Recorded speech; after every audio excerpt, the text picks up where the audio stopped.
Mãe, a partir de amanhã você terá novas responsabilidades nesta casa. As palavras de Renata ecoavam na minha cabeça, enquanto eu lia o papel que ela acabara de me entregar.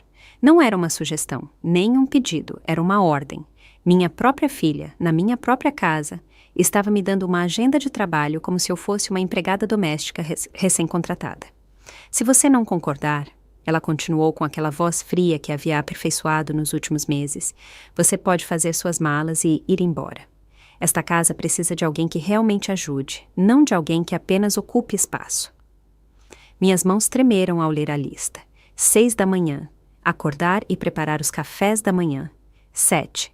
Vestir e levar as crianças para a escola. 8. Voltar e começar a limpeza geral da casa. 9. Lavar e estender as roupas. 10. Preparar o almoço. A lista continuava, hora por hora, até às 11 da noite, quando, segundo aquele documento, eu deveria estar passando as roupas para o dia seguinte. E, obviamente, acrescentou Gustavo do sofá, sem sequer levantar os olhos do telefone. Tudo isso inclui que você pague as despesas da casa. Para isso, você tem a sua aposentadoria. Não, eu fiquei ali parada no meio da sala da minha própria casa, a mesma sala onde eu havia recebido Renata quando ela nasceu, há 34 anos, onde havia celebrado seus aniversários, onde a havia consolado quando chorava por seus primeiros desamores. Agora, aquela mesma menina me olhava com uma frieza que me gelava até os ossos. Você não tem muito tempo para decidir, mãe, ela disse enquanto pintava as unhas de um rosa vibrante. Gustavo já falou com um advogado. Como nós estamos morando aqui e mantendo a casa há mais de 2 anos, temos direitos. Então, você pode ser nossa empregada e ficar, ou pode ir embora e nós ficamos de qualquer forma. A ameaça era clara. Na minha própria casa, com as escrituras em meu nome, minha filha estava me chantageando. Ou eu me tornava sua empregada pessoal, pagando todas as despesas e trabalhando sem descanso, ou eu ia embora para que eles ficassem com tudo. Pense bem, Renata continuou, soprando suas unhas recém-pintadas. Na sua idade, onde mais você vai conseguir um lugar para morar com R$ 150 de aposentadoria. Pelo menos aqui você tem teto e comida, e pode ver seus netos todos os dias. Embora, claro, se você preferir morar sozinha em algum quartinho miserável. Gustavo soltou uma risada cruel. Além disso, querida, sejamos realistas. O que mais você vai fazer com a sua vida? Pelo menos assim você se sente útil. É melhor do que ficar o dia todo vendo televisão, como fazem as velhas da sua idade. Meus netos estavam no chão brincando com seus tablets, completamente alheios à conversa que estava despedaçando o meu mundo. Santiago, de 8 anos, olhou para mim por um momento e disse: Vovó, você vai preparar o lanche da tarde? Estou com fome. Era a normalidade mais cruel. Para eles, eu já era a empregada doméstica. A pessoa que resolve, que limpa, que cozinha, que serve. Não a avó que os ama, não a mulher que havia trabalhado 40 anos para comprar aquela casa. Eu era apenas a serviçal gratuita que sempre estava disponível. Olha, mãe. Renata se levantou e caminhou até mim, colocando uma mão condescendente no meu ombro. Não é que a gente não te queira, a gente te quer muito. Por isso estamos te dando a oportunidade de ficar, mas as coisas têm que mudar. Esta casa precisa de ordem e alguém tem que ser responsável por manter tudo funcionando. E por que esse alguém tem que ser eu? Consegui sussurrar, encontrando minha voz pela primeira vez naquela conversa de pesadelo. Porque você é quem não trabalha, respondeu Gustavo, sem levantar os olhos. Nós trabalhamos, estudamos, temos responsabilidades reais. Você só recebe a sua aposentadoria e não faz nada produtivo. Senti como se tivessem me dado um tapa. 40 anos trabalhando como secretária em um escritório do governo. 40 anos levantando às 5 da manhã, pegando 2 ônibus para chegar ao trabalho, economizando cada centavo para comprar aquela casa. 40 anos criando Renata sozinha depois que o pai dela nos abandonou, quando ela tinha apenas 3 anos. Não faço nada produtivo. Repeti, sentindo as palavras engasgarem na minha garganta. Todos esses anos mantendo esta casa, pagando as contas, comprando a comida de vocês, cuidando dos seus filhos, enquanto vocês saem, lavando as roupas de vocês, limpando as bagunças de vocês. Isso não é trabalho, mãe, Renata me interrompeu com aquele sorriso condescendente que eu havia aprendido a odiar. Isso é o que qualquer pessoa que mora em uma casa faz. A diferença é que agora vai estar organizado com horários fixos para que tudo funcione melhor. Olhei ao redor da minha sala. Os móveis que eu havia comprado com tanto sacrifício estavam arruinados. O sofá de couro, que eu havia levado 2 anos para pagar, tinha manchas de comida e rasgos, de quando as crianças pulavam nele sem que ninguém os corrigisse. A mesa de centro de madeira, que havia sido o meu orgulho, estava cheia de marcas de copos e pratos quentes que ninguém se dava ao trabalho de colocar sobre jogos americanos. Nas paredes, minhas fotografias familiares haviam sido substituídas por pôsteres de filmes que Gustavo gostava. Minha coleção de livros havia sido relegada a uma caixa na garagem para abrir espaço para os videogames e aparelhos eletrônicos que eles compravam constantemente com o dinheiro que eu lhes dava. Além disso, Renata continuou, examinando suas unhas com satisfação. Isso vai te fazer bem, vai te dar um propósito. Ultimamente você tem parecido muito deprimida, muito entediada. Ter responsabilidades claras vai te ajudar a se sentir melhor consigo mesma. A manipulação era tão evidente que me doía fisicamente. Ela estava me vendendo minha própria escravidão como se fosse um favor que eles me faziam, como se me transformar em sua serviçal gratuita fosse uma forma de terapia para o meu bem-estar emocional.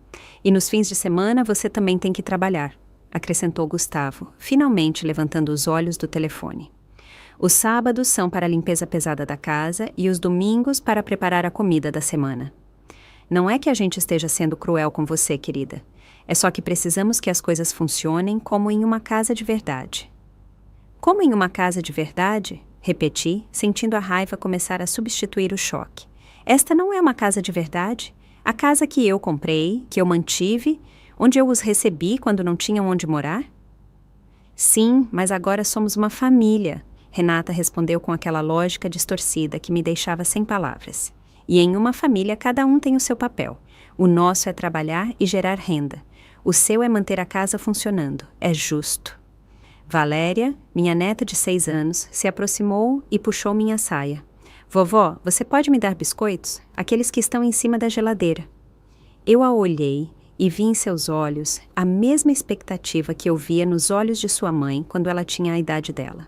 A expectativa de que a avó sempre diz sim, sempre resolve, sempre está disponível.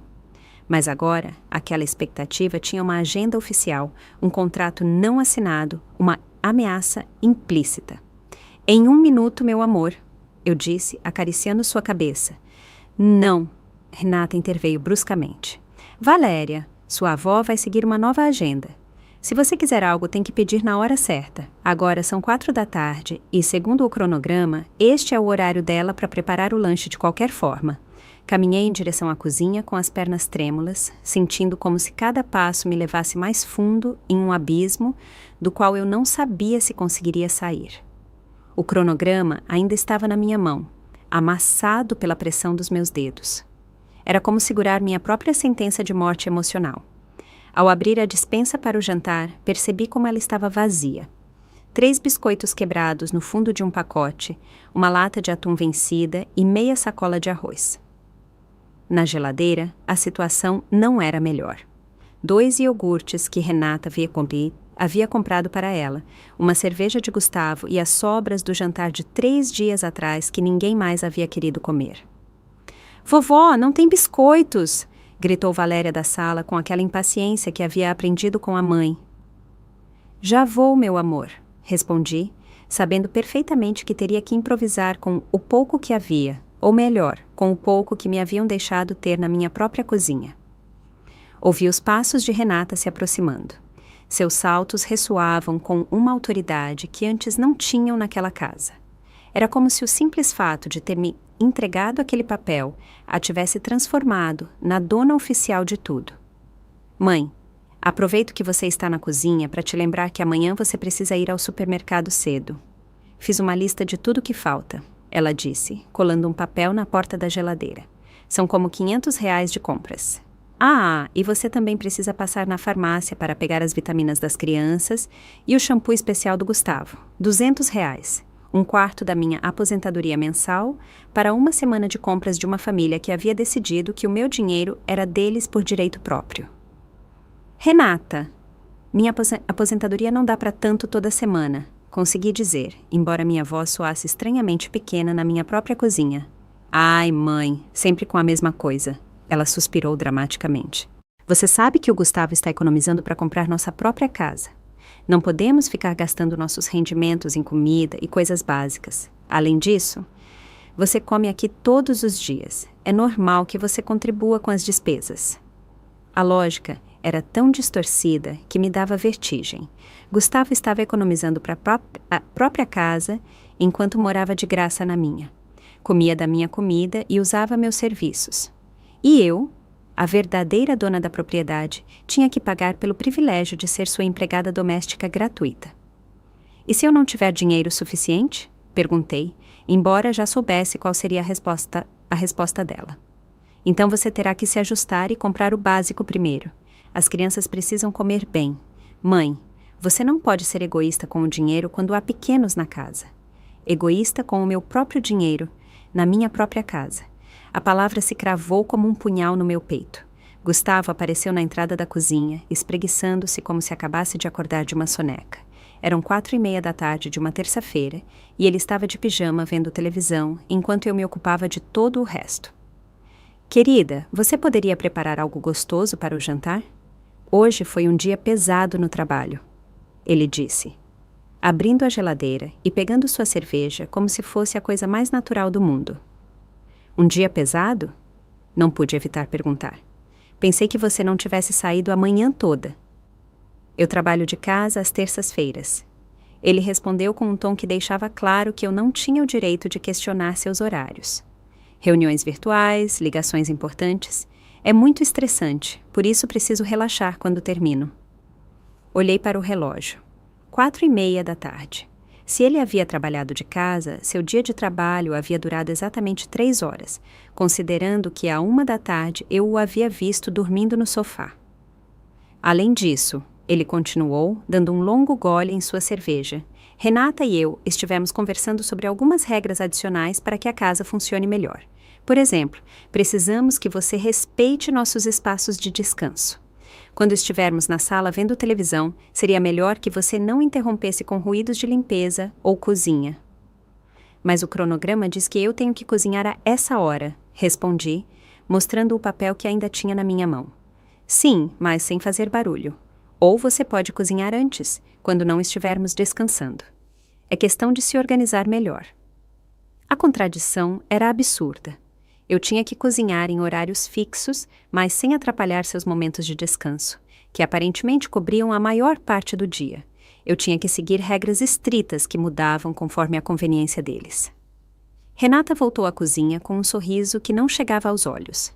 Era aquele sorriso que ela havia aperfeiçoado desde a adolescência, o que ela usava quando queria algo ou quando estava prestes a dizer algo particularmente doloroso, disfarçado de preocupação.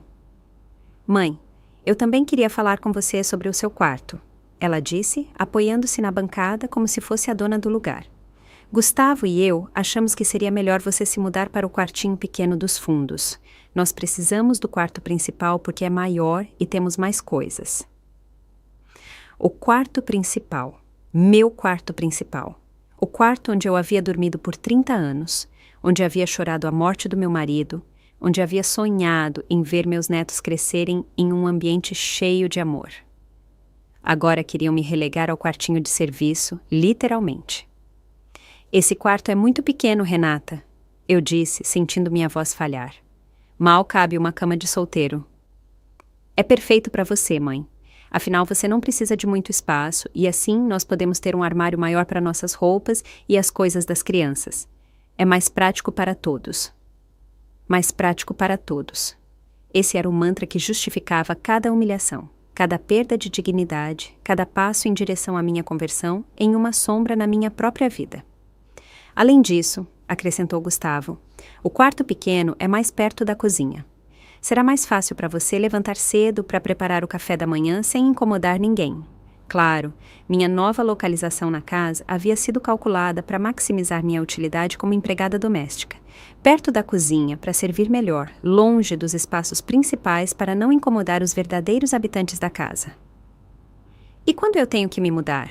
Perguntei, embora já soubesse que não tinha uma opção real. Este fim de semana seria perfeito, respondeu Renata alegremente, como se estivéssemos planejando umas férias. Gustavo pode te ajudar a mover as coisas pesadas. Bem, as poucas coisas que você precisa levar. A maioria dos móveis do quarto principal nós vamos usar. Os móveis que eu havia comprado. A cômoda de madeira maciça, que havia sido minha primeira compra quando consegui meu primeiro emprego. A penteadeira com espelho, onde eu havia me arrumado para o meu casamento. A cama de casal, onde eu havia concebido Renata. Tudo isso agora seria deles porque era mais prático. Santiago correu para uma cozinha com o tablet nas mãos e uma expressão urgente. Vovó, a bateria acabou e preciso do carregador. Onde está? Está no meu quarto, meu amor, vá buscar. Eu disse automaticamente. Não, Renata interveio firmemente. Santiago, você não pode entrar no quarto da sua avó sem permissão. Ela vai te trazer o carregador quando terminar de preparar o lanche. A humilhação era completa. Agora nem sequer meu neto podia entrar livremente no meu quarto. Mas Renata e Gustavo podiam decidir quando e como eu deveria me mudar, quais móveis eu podia conservar e em qual quarto eu deveria viver. E outra coisa, mãe, continuou Renata como se fosse uma lista interminável de novas restrições. Os domingos são nosso dia de família.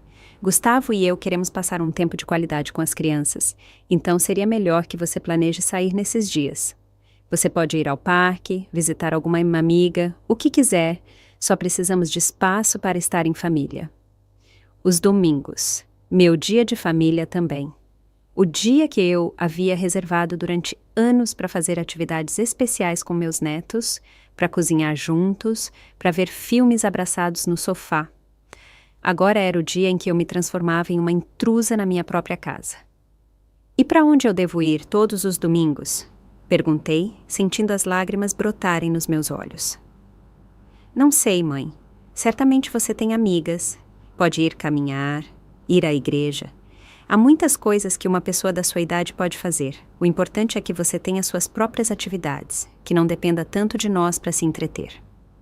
Naquela noite, eu não consegui dormir. Fiquei deitada na minha cama, olhando para o teto que em breve não seria mais meu, pensando em como eu havia chegado àquele ponto. Em que momento eu havia deixado de ser a mãe para me tornar a serviçal? Quando eu havia perdido o direito de opinar na minha própria casa. Lembrei-me de quando Renata chegou com Gustavo e as crianças. Há 2 anos, eles haviam perdido o apartamento porque Gustavo havia perdido o emprego anterior. Chegaram com lágrimas nos olhos, me abraçando e prometendo que seria apenas por alguns meses enquanto se recuperavam financeiramente. Você é a nossa salvação, mãe, Renata havia me dito naquela primeira noite. Não sei o que faríamos sem você. Você é a melhor mãe do mundo. As primeiras semanas haviam sido quase agradáveis. Era lindo ter a casa cheia de vida novamente, ouvir as risadas das crianças correndo pelos corredores que haviam ficado silenciosos desde que meu marido morreu. Renata me ajudava na cozinha. Gustavo colaborava com alguns pequenos reparos e os pequenos enchiam meu coração com seus abraços espontâneos. Mas, gradualmente, tão lentamente que eu não percebi até que fosse tarde demais, as coisas começaram a mudar. Primeiro foi Renata pedindo que eu cuidasse das crianças enquanto ela saía para procurar trabalho. Depois foi Gustavo esperando que eu preparasse o jantar, porque ele chegava muito cansado de suas entrevistas de emprego.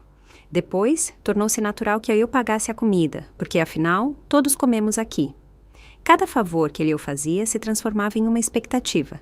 Cada gesto de amor se transformava em uma obrigação.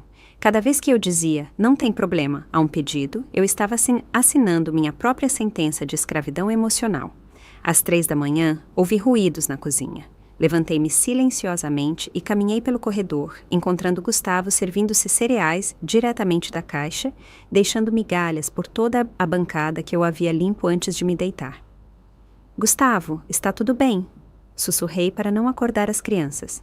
Ele me olhou sobressaltado, como se tivesse sido pego fazendo algo indevido. Sim, só estava com fome, não é nada. Mas amanhã tem cereais na tigela para as crianças.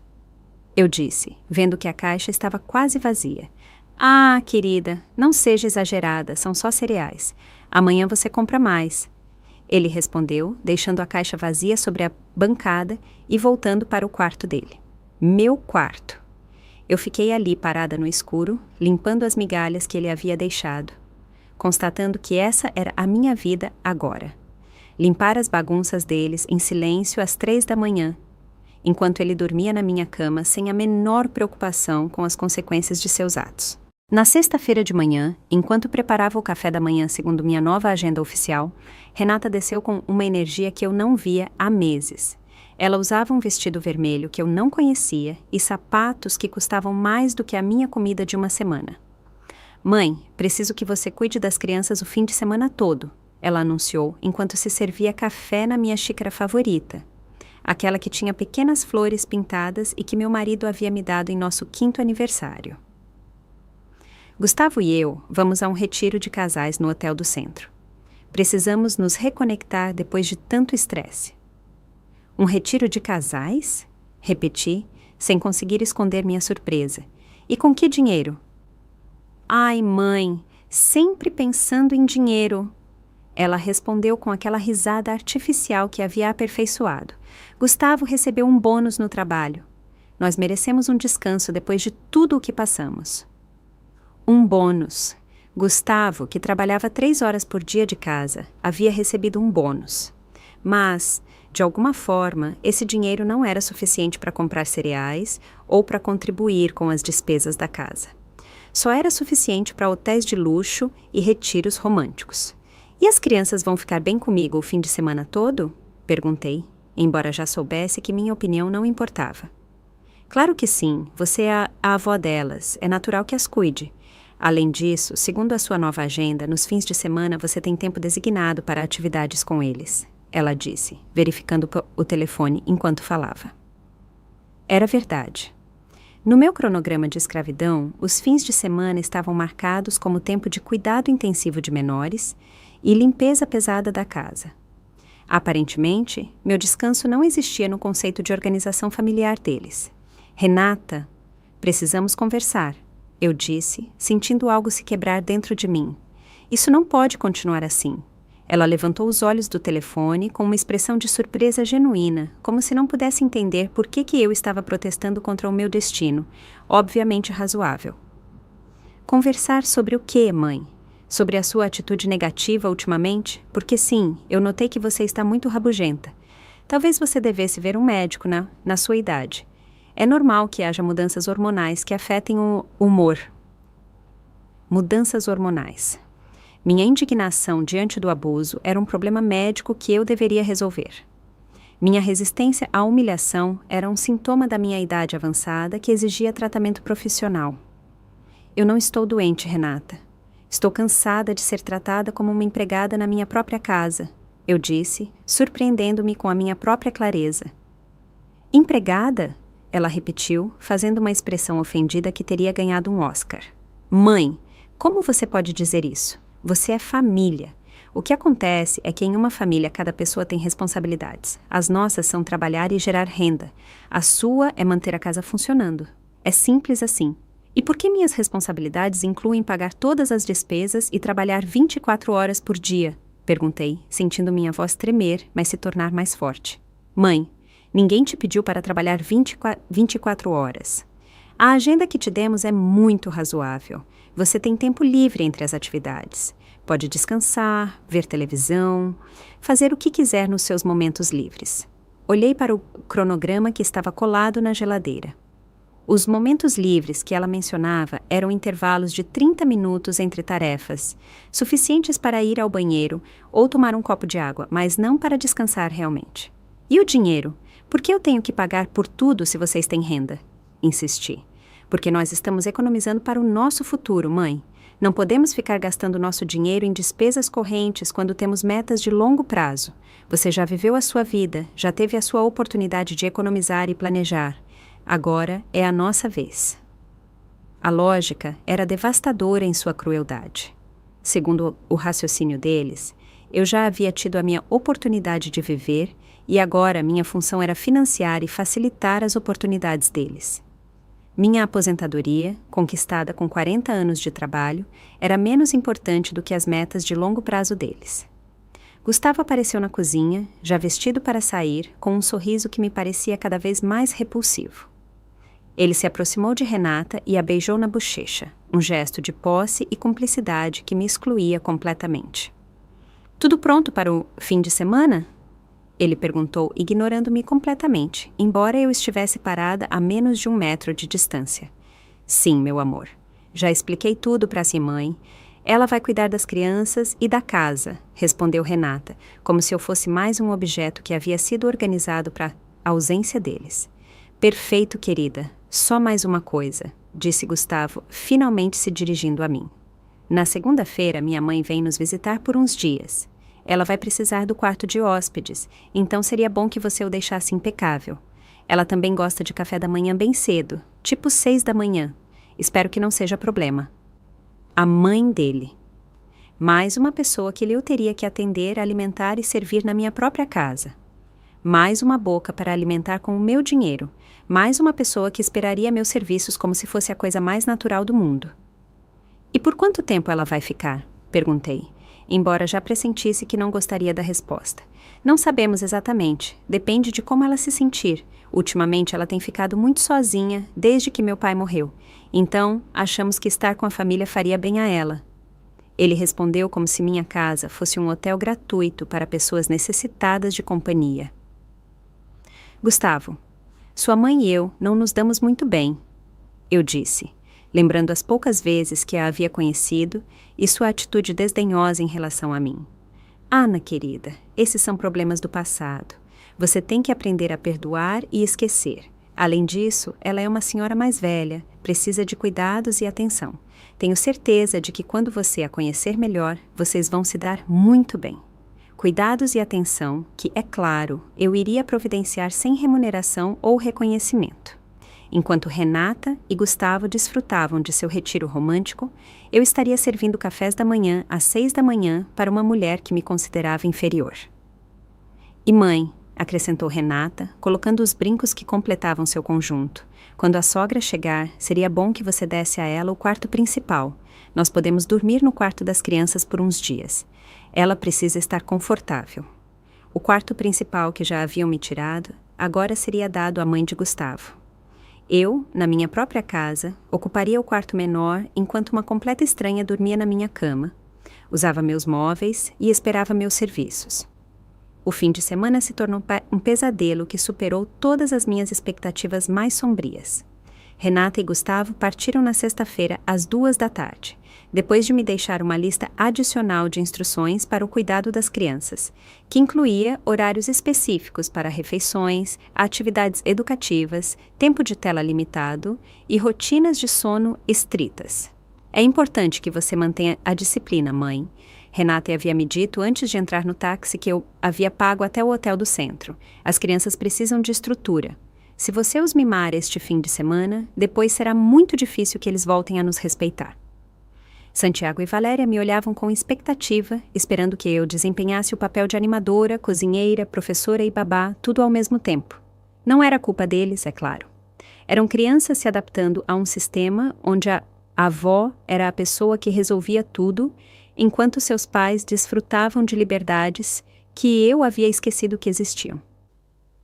No sábado de manhã, enquanto preparava panquecas para o café da manhã, segundo as instruções nutricionais específicas que Renata havia deixado, Santiago derramou suco de laranja no tapete da sala. Era um acidente normal, o tipo de coisa que acontece quando há crianças em casa. Mas quando comecei a limpar, percebi que não havia produtos de limpeza suficientes. Vovó, a mamãe diz que quando algo mancha, tem que limpar imediatamente ou estraga para sempre, informou Valéria com a seriedade de uma supervisora profissional. Ela tinha razão. Renata havia sido muito específica sobre manter a casa impecável durante sua ausência. Então, às 9 da manhã de sábado, me encontrei caminhando para o supermercado com as 2 crianças, gastando R$ 150 da minha aposentadoria em produtos de limpeza para um desastre que poderia ter sido resolvido com água e sabão. No supermercado, Santiago pediu os cereais especiais que o pai dele comia, aqueles que custavam R$ 30 a caixa. Valéria queria os biscoitos orgânicos que a mãe dela comprava, aqueles de R$ 40 o pacote. Eu olhava os preços e fazia cálculos mentais desesperados, sabendo que cada real que eu gastava era R$ 1 a menos para minhas próprias necessidades. Por que você está demorando tanto para decidir, vovó? Perguntou Santiago, impaciente, enquanto eu comparava preços de detergente para roupa. Só estou vendo qual é o melhor, meu amor. Eu menti, sem querer explicar para uma criança de 8 anos que a avó dela tinha que escolher entre comprar comida para ele ou remédios para ela. Quando voltamos para casa, havia uma mensagem de Renata no meu telefone. Mãe, espero que você tenha comprado vegetais frescos para a semana. Quando voltarmos no domingo, precisamos que a casa esteja perfeita e a cozinha cheia. Não queremos chegar a uma casa vazia depois da nossa viagem de descanso. Vegetais frescos, outros R$ 200 que eu não havia contemplado. Mais 2 horas caminhando com as crianças porque o dinheiro do táxi teria que ser usado para a comida. Mais uma tarde do meu fim de semana, dedicada a servir as necessidades de pessoas que estavam desfrutando de um hotel de luxo com o dinheiro que haviam economizado graças aos meus serviços gratuitos. No domingo à tarde, enquanto limpava a casa de cima acima abaixo para a chegada triunfal de Renata e Gustavo, recebi uma ligação que mudaria tudo. Era Lúcia, minha vizinha há 15 anos, a única pessoa que realmente conhecia minha situação, embora eu nunca tivesse falado abertamente sobre ela. Dulce, você está bem? Tenho te visto muito estranha ultimamente. Ela me disse com aquela voz calorosa que me lembrava o que era ter uma conversa sem cronômetros, nem listas de tarefas pendentes. Sim, estou bem. Menti automaticamente, enquanto dobrava as roupas de Gustavo que eu havia lavado e passado durante o fim de semana. Não, você não está bem. Eu te vejo sair muito cedo todas as manhãs, como se você estivesse correndo para algum lugar, e eu te vejo chegar com sacolas de supermercado quase todos os dias. O que está acontecendo na sua casa? Ela insistiu com aquela persistência amável que caracterizava as verdadeiras amigas. Por um momento, eu estive tentada a desligar. Era mais fácil continuar fingindo que tudo estava normal, que era natural que uma mulher de 66 anos vivesse como uma empregada doméstica em sua própria casa. Mas algo na voz de Lúcia me quebrou. Lúcia, você pode vir um momento? Preciso conversar com alguém? Eu disse, surpreendendo-me com a minha própria honestidade. Estou indo para aí. Ela respondeu sem fazer perguntas.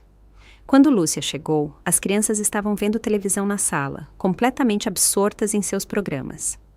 Nós nos sentamos na cozinha, rodeadas da ordem perfeita que eu havia criado para a chegada dos pais deles. E pela primeira vez em meses, eu contei a alguém a verdade sobre a minha vida.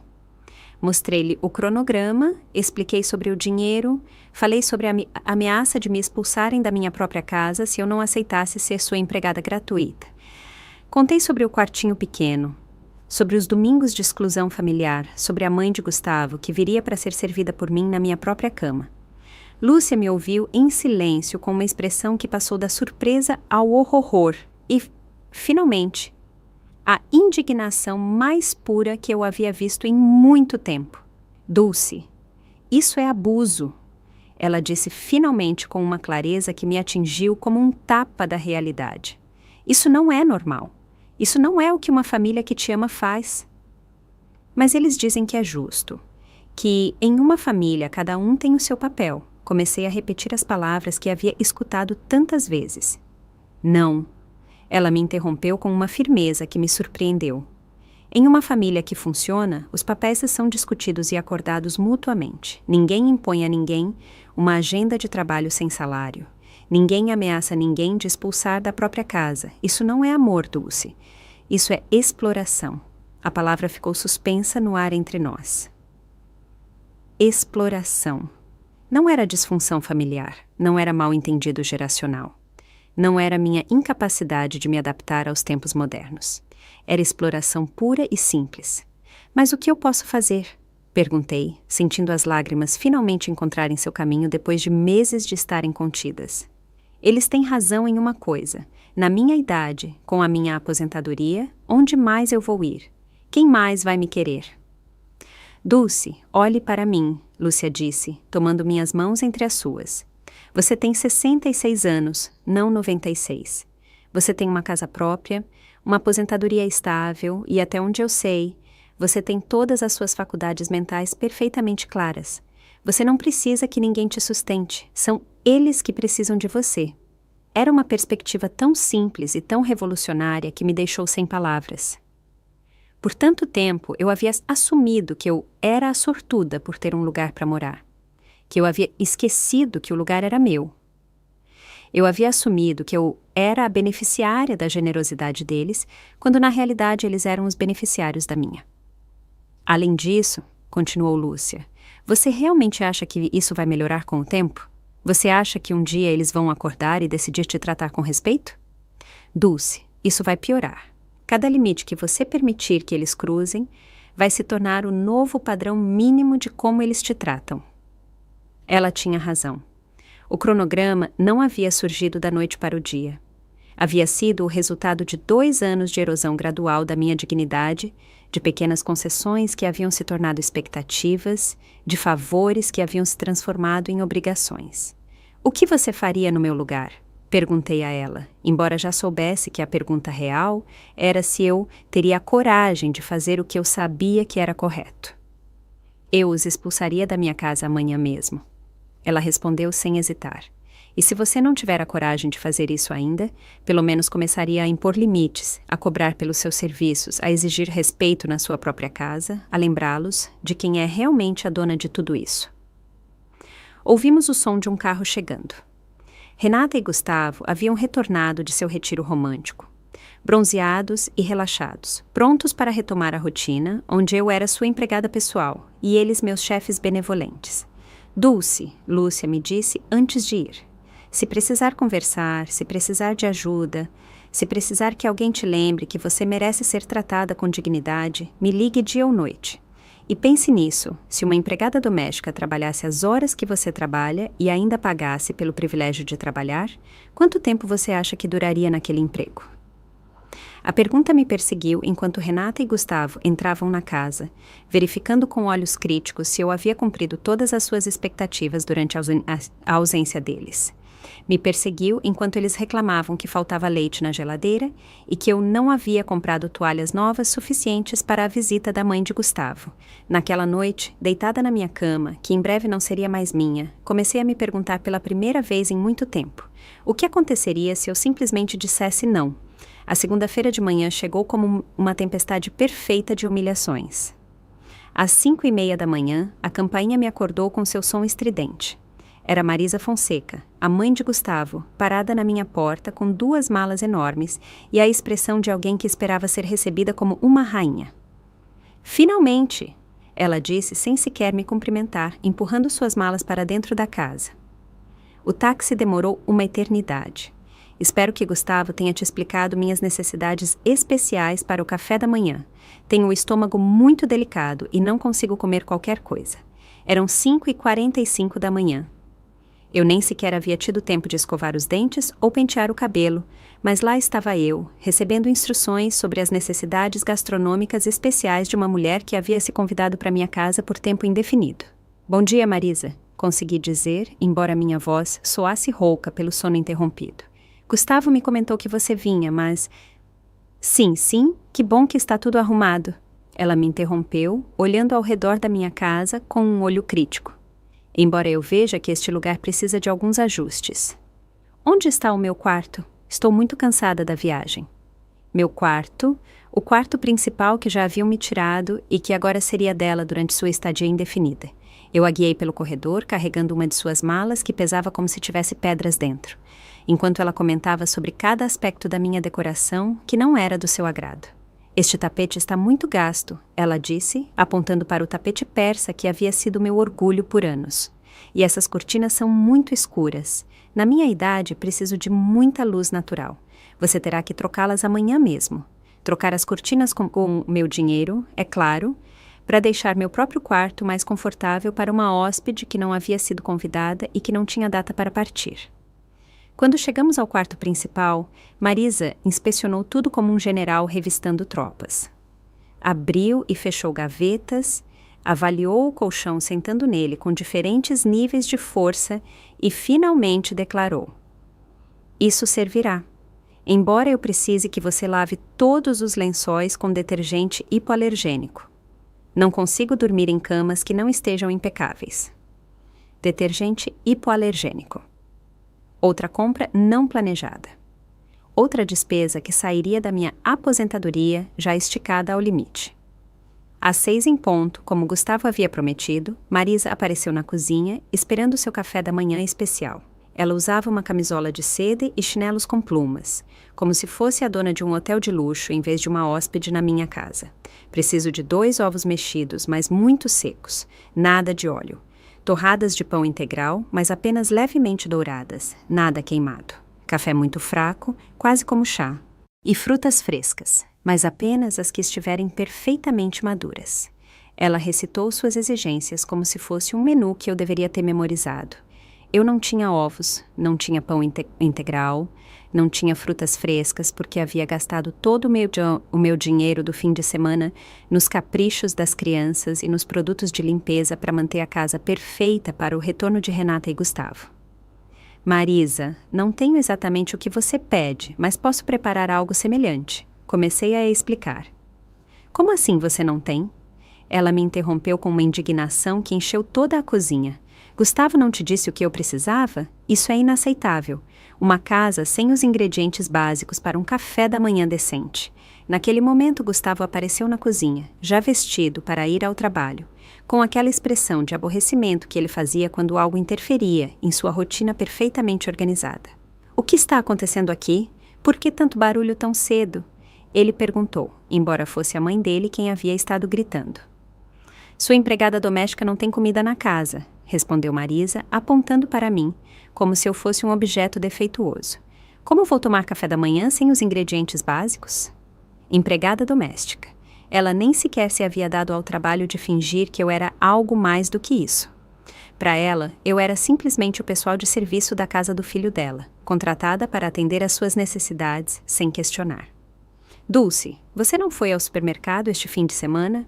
Gustavo me perguntou com aquela voz de repreensão que havia aperfeiçoado para me fazer sentir como uma criança castigada. Sim, eu fui, mas gastei o dinheiro no que Renata me pediu para as crianças e... Comecei a explicar. Ah, por favor, ele me interrompeu. Sempre com desculpas. Minha mãe precisa tomar café da manhã adequadamente. Vá ao supermercado agora e compre o que falta, e da próxima vez planeje melhor. Ir ao supermercado às 7 da manhã, gastar mais dinheiro que eu não tinha para agradar uma mulher que me tratava como lixo na minha própria casa. Tudo isso enquanto Gustavo se preparava para ir ao seu trabalho de 3 horas diárias e Renata continuava dormindo placidamente no quarto das crianças. E com que dinheiro? Perguntei, sentindo algo endurecer dentro de mim. Já gastei tudo o que tinha este fim de semana, com o dinheiro da sua aposentadoria, obviamente. Respondeu Gustavo como se fosse a pergunta mais estúpida do mundo. Para isso você tem renda, não é? Para manter a casa funcionando. Minha aposentadoria já está comprometida para este mês.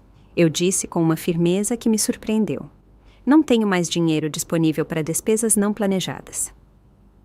O silêncio que se seguiu foi tão denso que podia ser cortado com uma faca. Gustavo me olhava como se eu tivesse blasfemado e Marisa tinha a expressão de alguém que acabara de presenciar a rebelião mais incompreensível da história. Você está me dizendo que não pode comprar comida para minha mãe? Perguntou Gustavo, elevando a voz com uma indignação que teria sido cômica se não tivesse sido tão cruel. Estou te dizendo que não tenho dinheiro disponível neste momento. Repeti, mantendo minha voz o mais calma possível. Isso é inacreditável! Exclamou Marisa, dirigindo-se ao filho como se eu não estivesse presente. Essa é a classe de serviço que a família recebe nesta casa? Uma empregada que se recusa a fazer as compras básicas? Dulce, isso não pode continuar assim, disse Gustavo, adotando um tom que teria usado para repreender um funcionário problemático. Se você não consegue cumprir as responsabilidades básicas de manter esta casa, então talvez precisemos reconsiderar os arranjos de moradia. Lá estava novamente a ameaça velada, mas clara. Ou você cumpre nossas exigências ou vai embora da sua própria casa. Você serve nossa família sem limites ou perde o direito de viver no lugar que você mesma comprou e pagou. Naquele momento, Renata apareceu na cozinha, ainda de pijama, mas completamente acordada graças ao barulho da discussão. Sua presença mudou imediatamente a dinâmica da conversa, como se fosse a gerente chegando para resolver um conflito trabalhista. O que está acontecendo aqui? Ela perguntou, embora fosse óbvio que havia estado ouvindo do corredor. Sua mãe está se recusando a ir ao supermercado para comprar o café da manhã da minha mãe, explicou Gustavo como se fosse uma criança relatando o mau comportamento de outra criança. Mãe, disse Renata com aquela voz de decepção que havia aperfeiçoado desde a adolescência. É verdade que você não quer ir comprar comida para a vovó Marisa? A manipulação era perfeita. Haviam transformado minha resistência em gastar dinheiro que eu não tinha em uma recusa cruel em alimentar uma idosa necessitada. Haviam convertido minha tentativa de impor limites financeiros básicos em um ato de egoísmo indesculpável. Não é que eu não queira, expliquei, sentindo-me defender de acusações que eu não deveria ter que refutar. É que eu já gastei todo o meu dinheiro deste mês e não me resta mais orçamento para compras adicionais. Ai, mãe, sempre exagerando com o dinheiro, suspirou Renata dramaticamente. Quanto pode custar um café da manhã? 30, 40 reais? Não me diga que você não tem 10 reais para alimentar a sua família.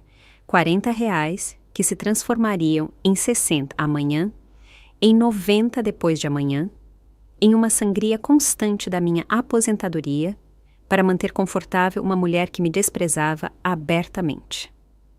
Além disso, acrescentou Gustavo, minha mãe não vai ficar aqui para sempre. É só temporário enquanto ela se adapta a ficar sozinha. Você não pode fazer esse pequeno sacrifício pela família? Temporário. A mesma palavra que haviam usado quando chegaram há 2 anos para uma estadia de poucos meses.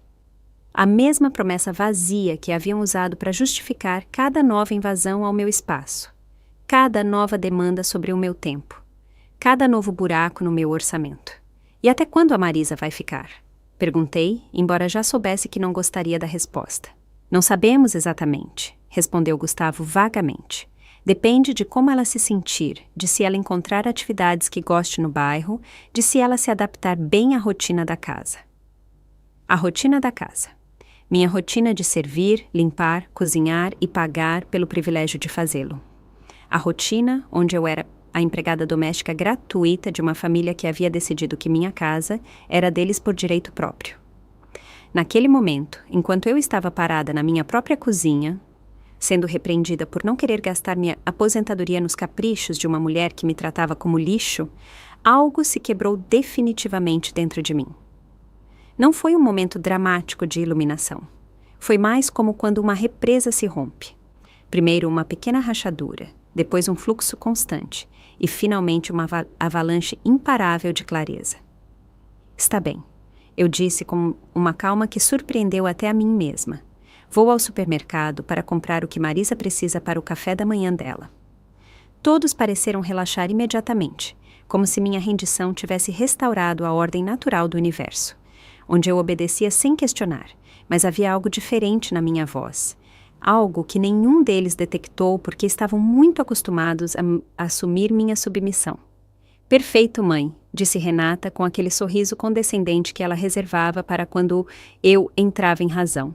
Eu sabia que no final você entenderia a importância de fazer a vovó Marisa se sentir bem-vinda.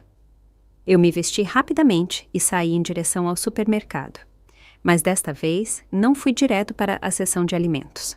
Desta vez, fui primeiro à farmácia do centro comercial, onde eu sabia que havia um caixa eletrônico. Não para sacar dinheiro para o café da manhã de Marisa, mas para algo completamente diferente. Saquei 200 reais da minha conta poupança, dinheiro que eu havia guardado para emergências, mas percebi que esta era a maior emergência de todas, a emergência de recuperar minha dignidade antes que fosse tarde demais.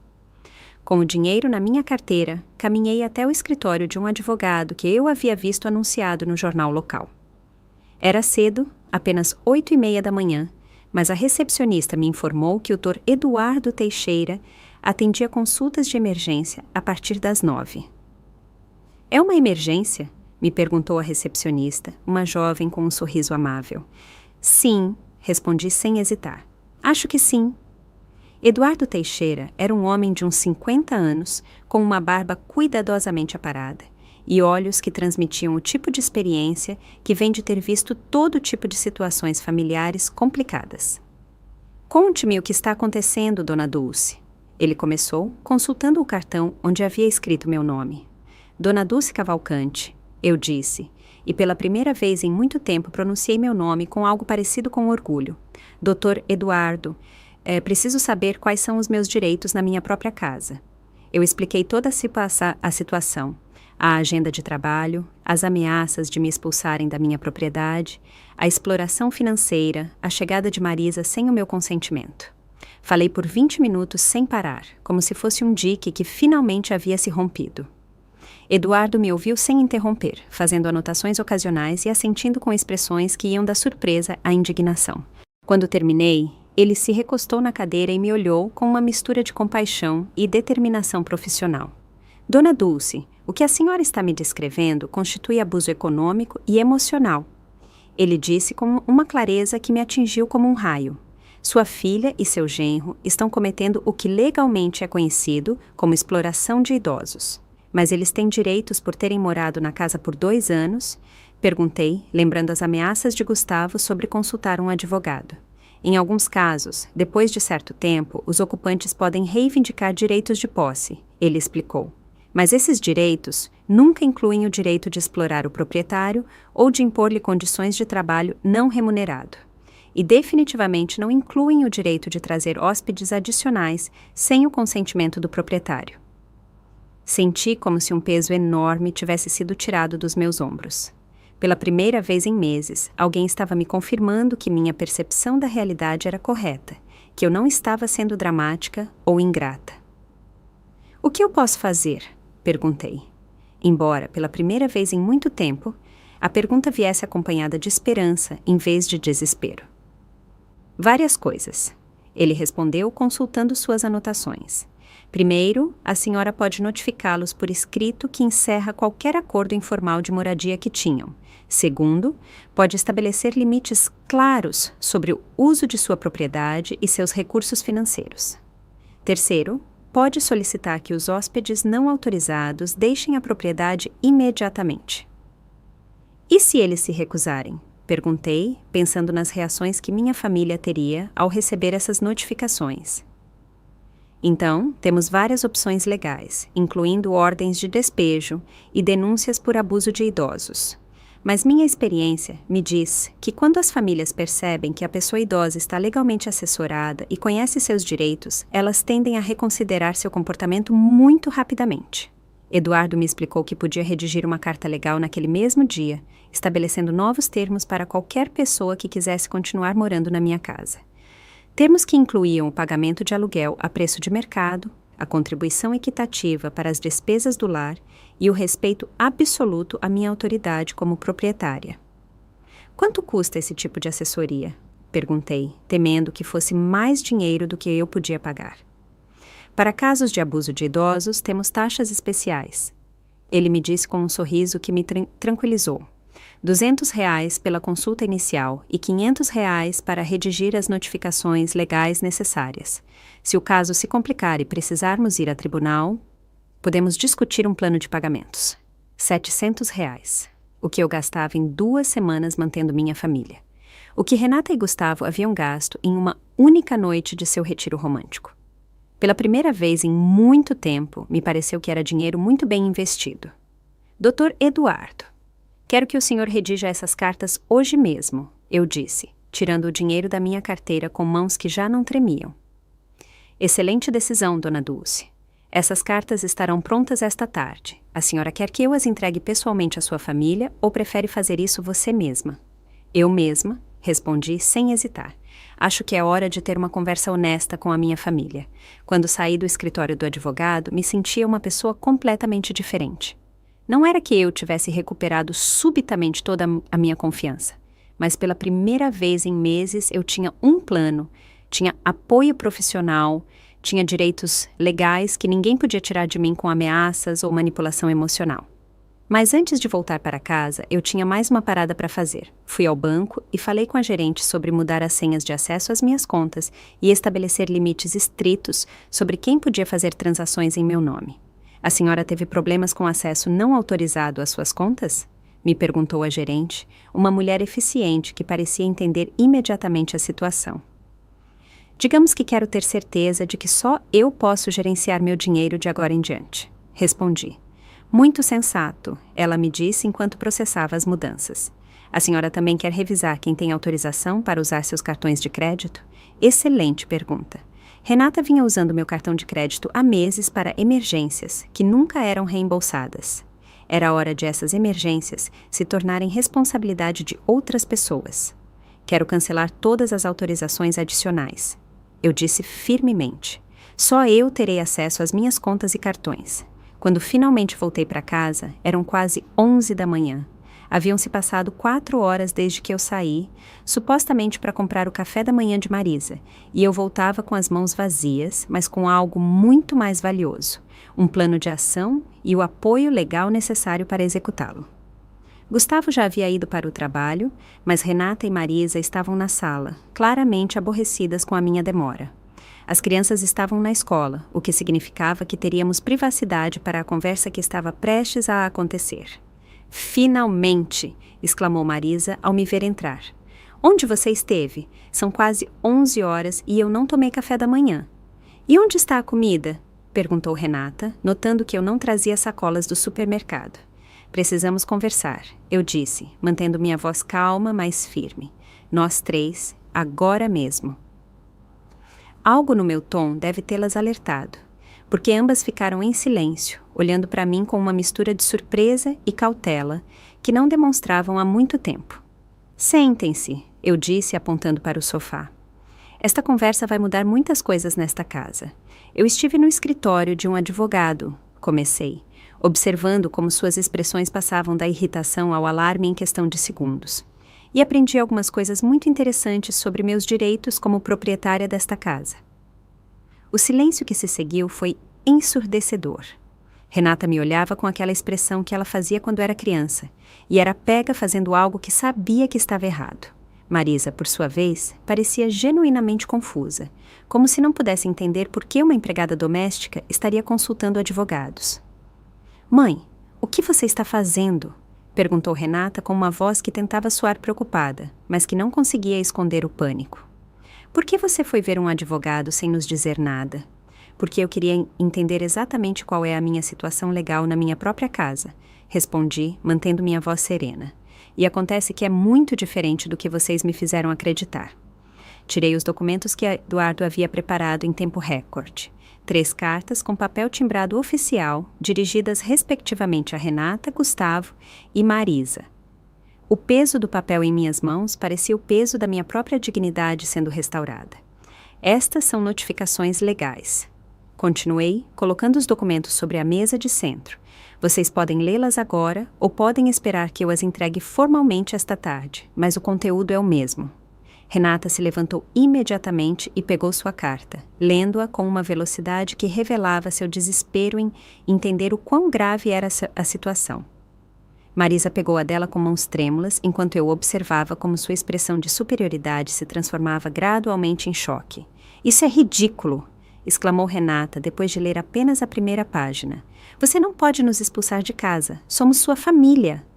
Não estou expulsando vocês, respondi com uma calma que me surpreendeu. Estou oferecendo a oportunidade de ficarem sob novas condições, condições justas e legais. A carta de Renata estabelecia claramente as novas regras. Se ela quisesse continuar morando na minha casa, teria que pagar um aluguel de R$800 mensais, contribuir com a metade de todas as despesas do lar e respeitar minha autoridade como proprietária e meu direito à privacidade do meu próprio quarto. R$800! Ela gritou, agitando o papel como se fosse uma piada cruel. Mãe, você sabe que não temos esse dinheiro. Então talvez seja a hora de você procurar um emprego de verdade, respondi, usando o mesmo tom condescendente que ela havia aperfeiçoado para falar comigo. Ou talvez seja a hora de você encontrar um lugar que possam pagar com seus próprios rendimentos. Marisa havia terminado de ler sua carta e me olhava como se eu tivesse perdido completamente a razão. Sua notificação era mais simples. Ela tinha 48 horas para deixar a propriedade, já que sua presença não havia sido autorizada pela proprietária. Você não pode fazer isso, ela balbuciou com a voz quebrada pela indignação. Sou uma idosa, você não pode me jogar na rua como se eu fosse uma criminosa. Não estou jogando a senhora na rua, respondi firmemente. Estou pedindo que retorne à sua própria casa ou que procure alojamento em um lugar onde seja uma hóspede bem-vinda, não uma carga imposta. Gustavo não vai permitir isso, ela ameaçou, levantando-se do sofá com mais energia do que havia demonstrado desde sua chegada. Ele vai defender a mãe dele. Gustavo pode defender a mãe dele na casa de vocês, eu disse, apontando para a porta. Esta é a minha casa, e aqui minhas regras são respeitadas. Renata havia ficado em silêncio, lendo e relendo a carta, como se esperasse que as palavras mudassem magicamente. Quando finalmente levantou os olhos, tinha lágrimas neles, mas não o tipo de lágrimas de tristeza genuína. Eram as lágrimas calculadas que ela usava desde criança para manipular situações a seu favor. Mãe, como você pode fazer isso conosco? Ela choramingou com uma voz que tentava soar devastada. Nós te amamos. Nós só queríamos que fôssemos uma família unida, e é assim que você nos paga? Você nos ameaça com advogados. Uma família unida não funciona com agendas de trabalho para um de seus membros, respondi, mantendo-me firme diante da atuação dela. Uma família unida não ameaça seus membros de expulsar da própria casa se não aceitarem ser empregados domésticos gratuitos. Nunca te ameaçamos de expulsar, ela protestou, embora ambas soubéssemos que era exatamente isso que haviam feito. Renata, eu tenho a lista que você me deu, eu disse, tirando o cronograma amassado da minha bolsa. No final, claramente diz que se eu não concordar com estas condições, vocês entendem que prefiro procurar outro lugar para morar. Como você chama isso? Ela ficou sem palavras por um momento, claramente procurando alguma forma de reinterpretar suas próprias palavras escritas.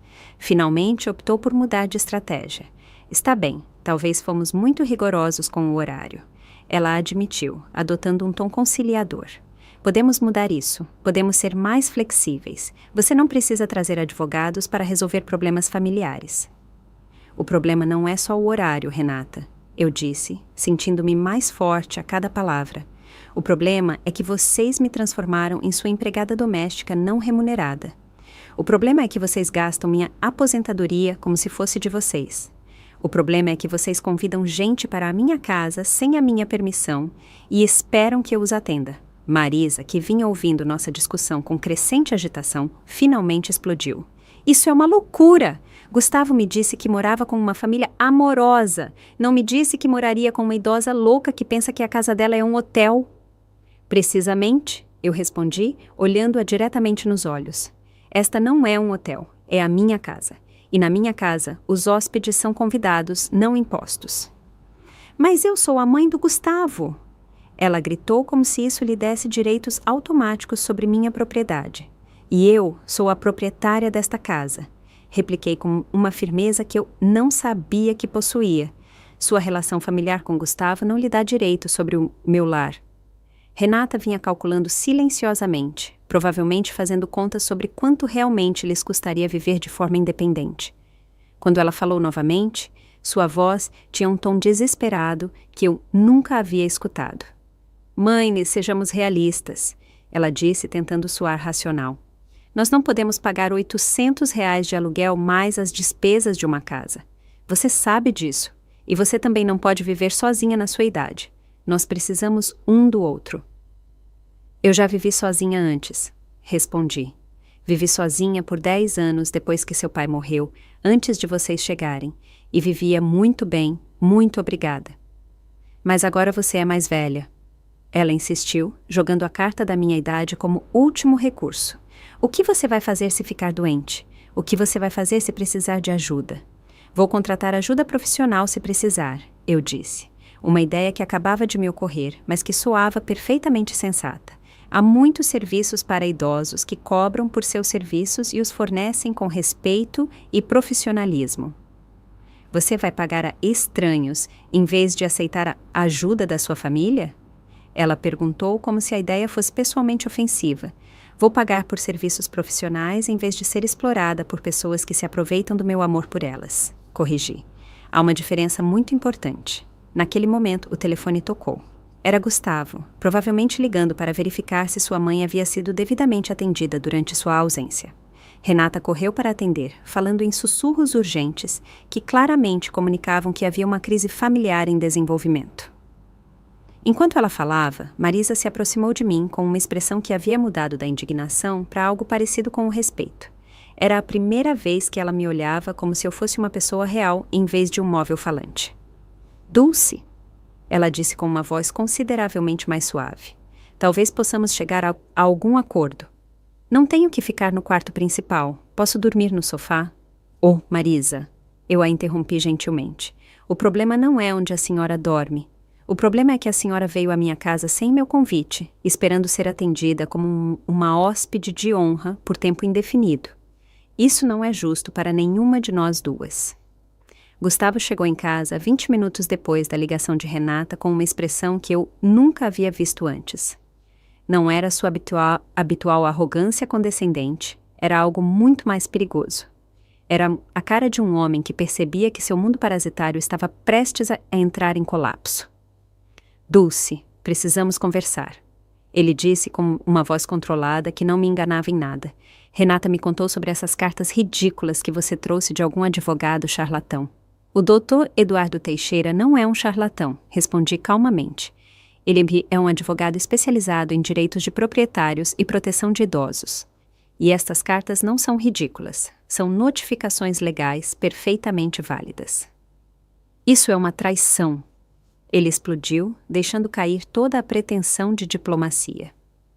Depois de tudo o que fizemos por você, depois de termos te feito companhia para que você não ficasse sozinha, depois de termos transformado esta casa vazia em um lar cheio de vida.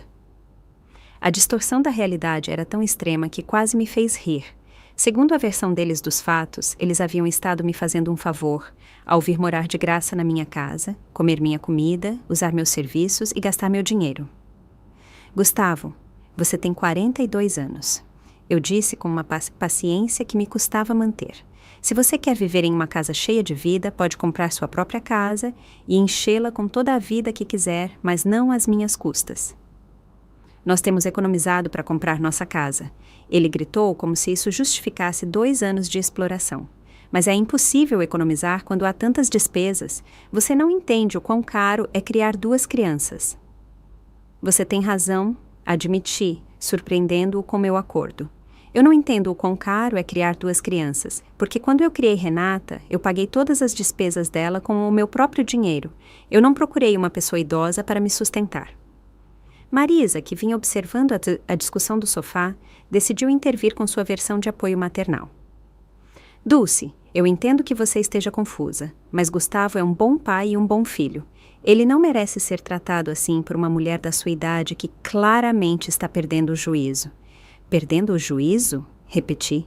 Por defender meus direitos na minha própria casa? Por ameaçar a sua família com advogados em vez de resolver os problemas como adultos civilizados?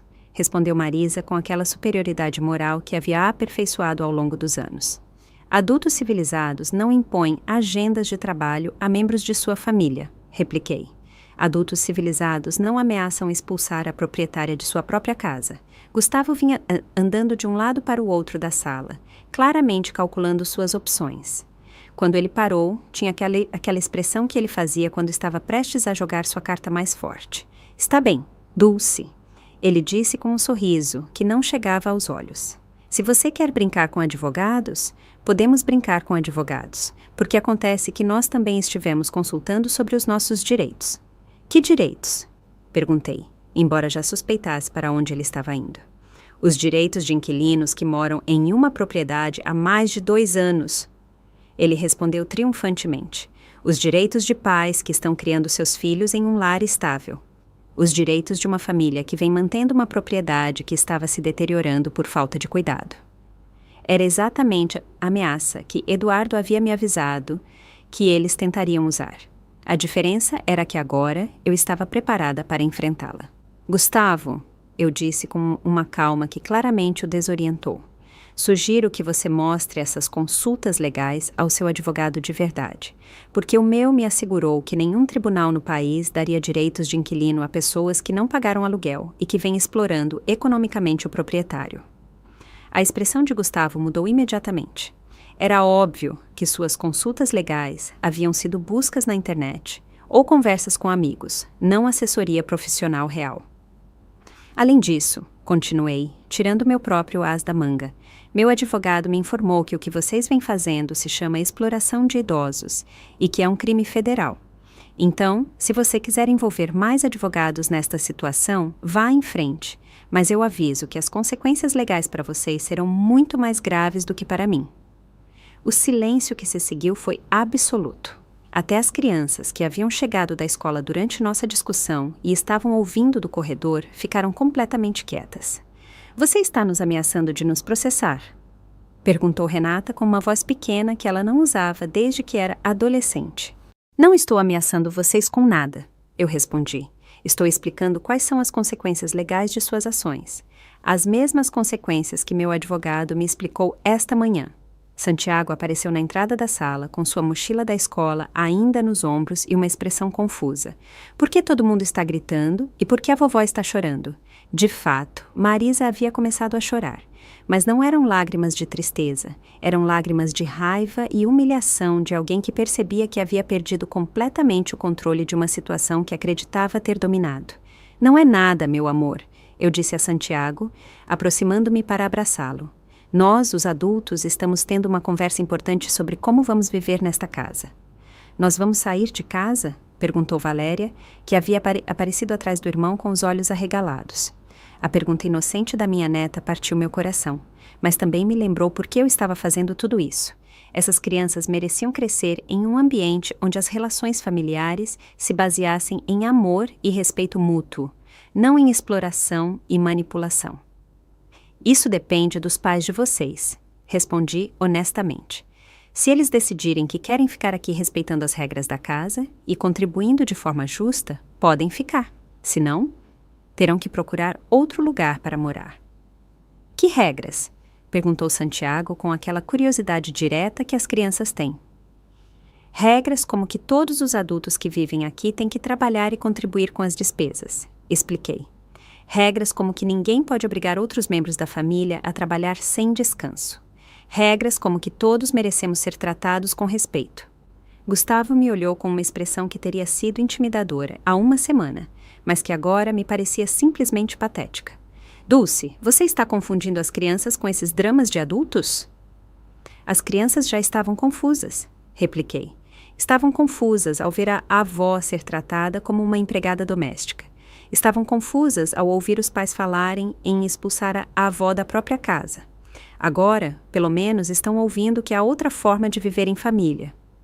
Renata se aproximou dos filhos e os abraçou em um gesto que teria sido terno se não tivesse sido claramente calculado para gerar piedade. Crianças, vão para o quarto fazer a lição de casa. Nós, os adultos, precisamos terminar de conversar. Quando as crianças saíram, a atmosfera na sala ficou ainda mais tensa. Era como se todos estivéssemos esperando que alguém fizesse o próximo movimento em uma partida de xadrez onde as regras haviam mudado completamente. Está bem?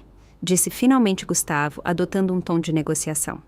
Suponhamos que você esteja falando sério com tudo isso. Suponhamos que realmente queira que paguemos aluguel e contribuamos com as despesas. Quanto tempo você nos dá para nos organizarmos? As cartas especificam 30 dias, respondi consultando os documentos. 30 dias para decidir se aceitam as novas condições e começam a cumpri-las, ou 30 dias para encontrar outro lugar para morar. E a minha mãe? Perguntou, apontando para Marisa, que continuava soluçando no sofá. Sua mãe tem 48 horas, eu disse firmemente. Ela não tem nenhum acordo de moradia comigo, autorizado ou não autorizado. A presença dela aqui foi uma imposição, não um convite. Você não pode expulsar uma idosa com apenas 2 dias de aviso, protestou Gustavo. Posso e vou fazer isso, respondi, surpreendendo-me com a minha própria determinação. Sua mãe tem sua própria casa. Se ela não quer morar sozinha, pode procurar um lugar apropriado para pessoas da idade dela ou pode ficar com parentes que realmente a tenham convidado. 3 meses depois, eu acordei na minha própria cama, no meu próprio quarto, às 7 da manhã, porque quis fazê-lo, não porque um cronograma me exigia. O silêncio da casa não me incomodava. De fato, era o som mais bonito que eu havia escutado em anos, o som da paz. Marisa havia partido no 2º dia, exatamente como a notificação legal havia especificado. Ela se foi entre lágrimas dramáticas e ameaças de nunca mais falar comigo, como se isso fosse uma perda e não uma bênção. Gustavo teve que pedir dinheiro emprestado aos irmãos para pagar um hotel para ela, enquanto ela decidia o que fazer com a sua vida. No final, ela optou por se mudar para um apartamento para idosos, onde, segundo ouvi depois, reclamava constantemente que as funcionárias não eram tão eficientes quanto eu havia sido. Renata e Gustavo haviam tentado todo tipo de táticas durante aqueles primeiros 30 dias. Primeiro veio a negação total. Insistiam que tudo era um mal-entendido, que podiam resolver as coisas em família sem advogados no meio. Quando isso não funcionou, tentaram com a culpa emocional.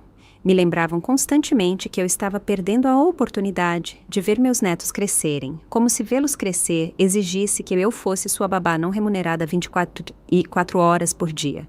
Depois veio a raiva. Gustavo gritou por 2 horas uma noite, me chamando de egoísta, cruel, uma mamãe e uma avó pior. Renata chorou, me suplicou, me abraçou e até trouxe as crianças para que me pedissem para mudar de ideia. Mas pela primeira vez em anos, eu me mantive firme. Eduardo havia me preparado para cada uma dessas táticas e eu tinha respostas tranquilas e legais para todas as suas emoções transbordantes. As crianças vão sofrer por sua culpa, Renata havia me dito durante uma de suas últimas tentativas de manipulação. As crianças vão aprender que as relações familiares saudáveis se baseiam em respeito mútuo, não em exploração. Eu havia respondido, usando as palavras exatas que Eduardo havia me sugerido. A fase final havia sido a mais reveladora. Durante a última semana, antes de irem embora, tanto Renata quanto Gustavo haviam começado a me tratar com uma cortesia exagerada, que era quase mais insultante do que seus abusos anteriores. De repente, eu era Dona Dulce e, por favor, e muito obrigada por tudo. Era como se tivessem lembrado subitamente que existiam boas maneiras, mas apenas quando precisavam delas para algo. Mãe, esperamos que você entenda que nós sempre te amamos, Renata havia me dito na manhã em que eles foram embora. Só que às vezes as famílias têm mal-entendidos. 2 anos de exploração sistemática reduzidos a um simples mal-entendido.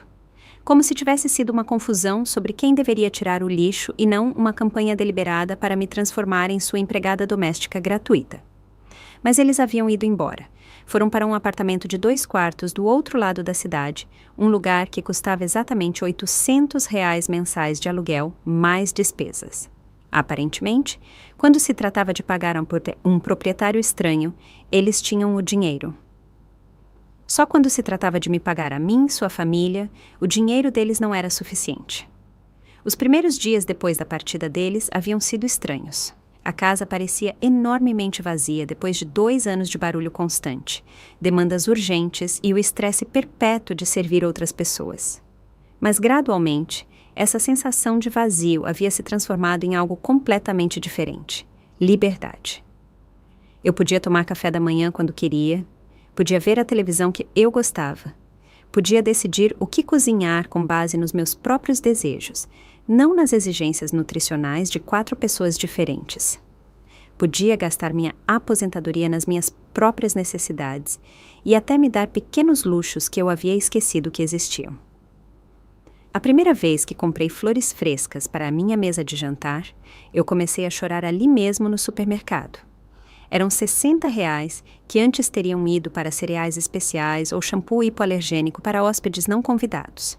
Agora eram R$60 que eu podia gastar em algo que me fazia feliz, pelo simples prazer de me fazer feliz. Lúcia havia sido uma bênção durante todo o processo. Não apenas me ajudou a manter minha resolução durante os momentos mais difíceis, mas havia se tornado uma verdadeira amiga. Agora almoçávamos juntas 2 vezes por semana. Íamos ao mercado aos sábados de manhã e havíamos começado a ter aulas de pintura no centro comunitário. Você não sente falta do barulho das crianças? Ela me perguntara uma tarde enquanto pintávamos paisagens em aquarela. Sinto falta dos meus netos. Eu havia respondido honestamente. Mas não sinto falta de ser a babá não remunerada deles. Há uma diferença muito grande. E era verdade. Santiago e Valéria me visitavam a cada 15 dias, um arranjo que havíamos estabelecido depois de muitas negociações tensas. No início, Renata havia tentado usar as visitas como uma forma de pressão, sugerindo que, se eu não cedesse em algum aspecto do acordo de separação, as visitas poderiam se tornar mais complicadas de coordenar. Eduardo havia me aconselhado a manter todas as comunicações sobre as visitas por escrito e através dele, até que Renata percebesse que não podia usar seus próprios filhos como armas de chantagem emocional. Eventualmente, havíamos chegado a um acordo civilizado.